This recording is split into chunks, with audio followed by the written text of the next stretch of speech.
我係今期主持人 Jason， 我今日嚟到我哋碧桂園10年銀灘一期水藍天睇咗套單位啊。水藍天嘅話，佢係管理費係2.3萬一個平方嘅，停車位係180蚊一個月，地下停車位啊。水藍天呢個小區係近我哋嘅沙灘海邊，係比較近嘅，正常行路就係5分鐘可以行得到嘅。沙灘可以游水或者係沙灘睇下嗰個風景都幾靚噶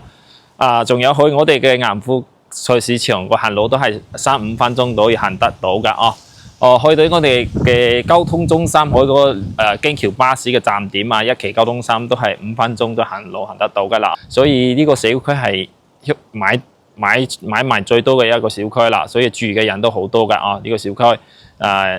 大家如果睇下呢個園林綠化都係幾舒服噶，呢個園林都係全部都係嗰個綠色植物都幾靚噶，呢個小區環境啊。小區話佢都係好大一個社區嚟噶啊。水藍天嘅話，佢係早期嘅話都係賣過萬嘅單價噶啦，依家嘅話單價只有3000幾蚊就可以買得到噶啦，所以話依家買呢個水藍天嘅呢個樓盤嘅人都係好多噶啦。跟住我哋嘅鏡頭上去睇下上邊嗰間樓咯我哋依家睇下呢間樓啊，水藍天67平嘅2房啊，呢間樓啊業主係3門全部都做埋噶啦，呢個門嘅話。我哋夏天打呢個門都係好通風㗎，因為呢間係雖然向西嗰呢邊係嗰邊係風可以通入嚟㗎啊。我首先睇下呢間樓嘅呢間廳嘅情況，個廳嘅話都係四四正正啊，業主都配齊啲私家電全部都有埋啦，都幾溫馨嘅一個屋嘅啊。呢間樓嘅話保養算嚟講係水藍天好新淨嘅一間樓㗎啦，牆身啊全部都係新正正，都冇都係原始狀態啊，業主冇。住得都好少，一睇情況啦啊！呢間樓嘅露台係向西嘅向西嘅話呢邊睇園林嘅呢個視野都幾開闊嘅啦，唔向路邊就唔嘈嘅啊！下晝嘅話太陽好光猛嘅呢間樓嘅話依家太陽都曬得到少少嘅啦仲有我哋再睇下入邊屋嘅兩間屋嘅情況咯。兩間屋嘅話係入邊嘅話呢個入門係。有個廚房噶，呢個廚房嘅話都係業主呢個正常呢個係擺冰箱嘅位噶。而家業主係冇擺冰箱，冇擺個冰箱，擺個呢個煮食爐啊。嗰邊係洗碗盤啊嗰度，嗰邊有個細露台，業主都封咗個露台噶啦呢個封咗露台都幾好用噶，因為就唔會話啲垃圾掉落嚟就 OK 啲啊，比較公正啦再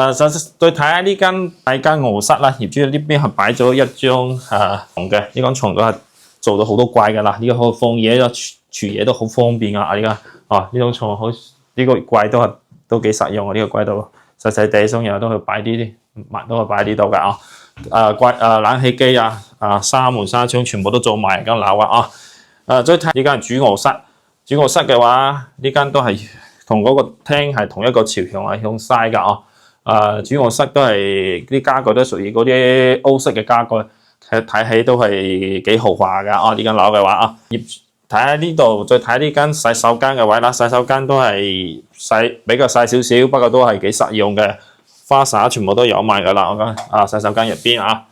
水藍天嚟講呢間樓嘅話係性價比嚟講係算比較高噶啦保養嚟講係好新淨間樓。總體嚟講係買嚟住嘅話都 OK 嘅啦。水藍天佢係近我哋嘅沙灘近我哋鹽湖街市出去坐羅湖關口啲巴士行到去都係10分鐘之內就行得到嘅啦。過去坐車，佢從早上嘅